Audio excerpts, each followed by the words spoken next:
Saya dulu tidak pernah berani minum air di depan Imam Syafi'i, sedangkan Imam Syafi'i melihat memandang kepada saya. Tidak berani karena itu adalah adab menurut beliau. Ketika minum di depan Imam Syafi'i, sedangkan gurunya melihat kepada dia, melihat di depan Imam Syafi'i adalah gurunya, dan itu dianggap adab. Takut tidak bertata krama, berakhlak di depan gurunya, sehingga dia tidak berani untuk minum di depan. Kalau saya minum, saya lari, cari tempat-tempat yang lain untuk saya duduk, dan saya tidak berani minum di depan dari Abu Syafi'i. Dia adalah guru saya, tapi kita di depan guru kita bagaimana? Makan. Mana yang minum? Makan. Kita ngurus makan. Nasallallahu alaihi wasallam. Al-Imam seperti itu akhlaknya mereka, sehingga sampailah kepada kami ilmu-ilmu. Bagaimana berkhidmat kepada guru, bagaimana bertata krama kepada guru, bagaimana berakhlak kepada guru. Makanya Imam Sayyid Muhammad bin Ali bin Abbas Al-Maliki pernah berkata di salah satu daunnya, al-talibul khatub ahabbu ilayya min al-talibil mujtahid atau ahsanu indi min al-talibil mujtahid. Santri yang lebih mengedepankan khidmah itu lebih saya cintai daripada santri yang hanya mengandalkan kecerdasan atau keambisiannya di dalam hidup. Yang berkhidmah, yang berakhlak di depan gurunya itu lebih disenangi, lebih dicintai oleh Abu Yasir Muhammad bin Ali bin Abbas Al-Maliki. Karena kita menuntut ilmu ini bukan sebagai ilmu, ini adalah ilmu syariat yang tujuan kita ilmu yang bisa membawa kita ke jalan. Sayyid Abu bin Ali bin Abbas Al-Maliki pernah mengubah bait syair al-Alfiyah. Kita kalau menuntut ilmu ya kita harus fokus. Jangan keburu menikah dulu. Ini udah keburu ini semua. Buru menikah. Kalau kita lagi menuntut ilmu jangan keburu menikah dulu. Kita fokus untuk mencari ilmu. Gak apa-apa. Dia tidur menghayal.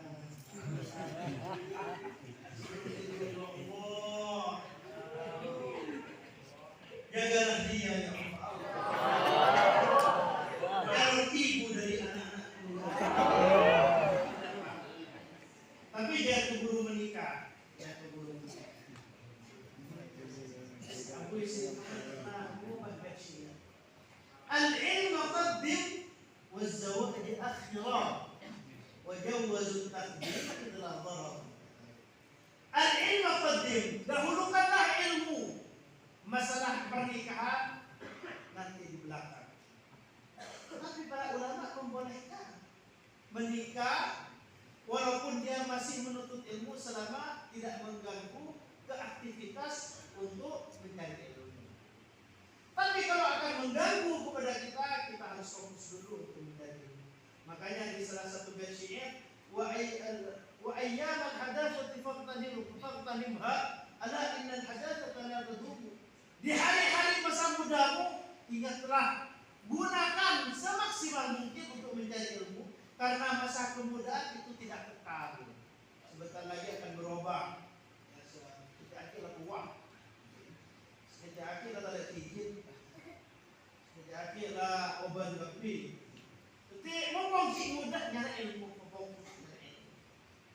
sampai al-Imam Samarqandi pernah mengatakan, la yanala hadzal ilma illa man aqala dukkanahu wa kharraba bustanahu wa mata aqrabu aqribaihi wa lam yashhad janazatahu. Kata Imam Abu Samarqandi, tidak akan mendapatkan ilmu ini, ilmu syariat, ilmu yang mengarahkan kita kepada Allah Subhanahu wa taala, kecuali orang yang mengunci pintu dukkanahu, pintu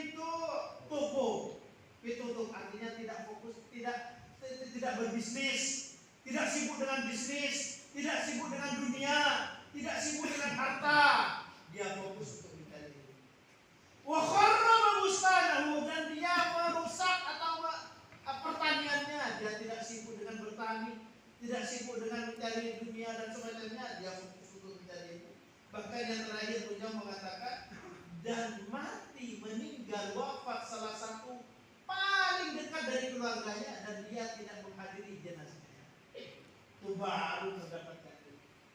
Makanya maka dari itu dulu ulama-ulama salaf ketika menuntut ilmu dan mendapatkan surat dari keluarganya tidak dibaca surat, ditaruh di bawah.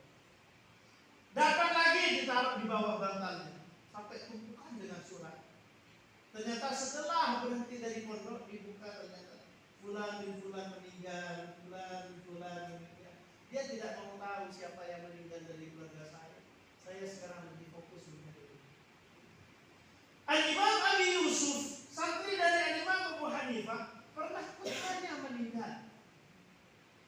Putranya meninggal.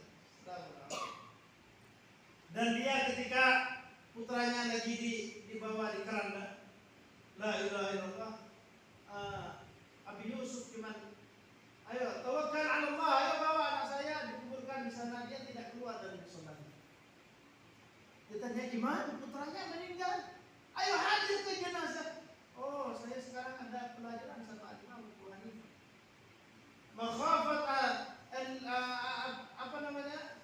Ini ada pelajaran dari Abu Hanifah, takut saya kelewatan, tertinggal dari pelajaran. Seperti itu ulama-ulama. Bagaimana ketika menuntut ilmu? Kalau kita jangankan keluarga yang meninggal, tetangga meninggal pula. Makin noletin lagi. Apa dong? Nikah kasih itu siapa? Tetangga. Tetangga jauh bisa. Wow tetangga. Petongan pun bertanya.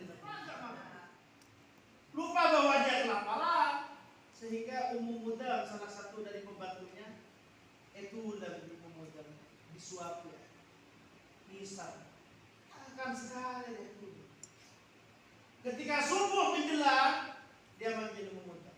Ummu Mudam, mohon maaf, kamu tadi malam masak, tapi saya lupa tidak memakan. Sudah tadi malam sudah saya suap, lupa bahwa dia disuap. Saking fokusnya belajar, sampai disuapi sama pembantunya dia lupa kalau dia sudah makan, kalau dia seperti itu dulu. Bagaimana menuntut ilmu dan tergila-gilanya kepada ilmu. Sampai ada yang lupa menikah. Ada yang lupa menikah. Al-Imam Bishr al-Hafi tidak menikah.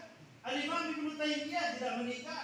Al-Imam At-Tabari tidak menikah. Al-Imam An-Nawawi tidak menikah. Ratusan ulama tidak menikah. Ketika ditanya salah satu dari mereka, kenapa aku tak menikah? Masih lupa. Kenapa aku tak menikah dulu? Kenapa saking cintanya dengan fokusnya menuntut ilmu? Sampai lupa ya? Sudah belajar. Tapi mungkin apa itu ya?